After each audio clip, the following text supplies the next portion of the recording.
Mumbai Pune expressway लगत दुसरा द्रुतगती मार्ग उभारण्याचा निर्णय महायुती सरकारने घेतलाय। अंतिम मंजुरीसाठी केंद्रीय रस्ते परिवहन मंत्रालयाकडे हा निर्णय पाठवला गेलाय। मुंबईहून पुण्याला जलद पोहोचण्यासाठी यशवंतराव चव्हाण द्रुतगती मार्ग आहे।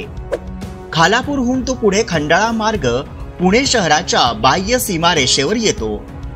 मात्र आता लवकरच या महामार्गाच्या जवळ दुसरा द्रुतगती मार्ग उभारला जाणार आहे। यामुळे वाहतूक कोंडी समस्या सुटणार आहे। यामुळे पुणे ते मुंबई केवळ 2 तासात प्रवास करता येणार आहे। हा नवा द्रुतगती महामार्ग मुंबई बेंगलोर असा असला तरी त्याची सुरुवात JNPA अर्थात जवाहरलाल नेहरू बंदर प्राधिकरणापासून सुरू होणार आहे।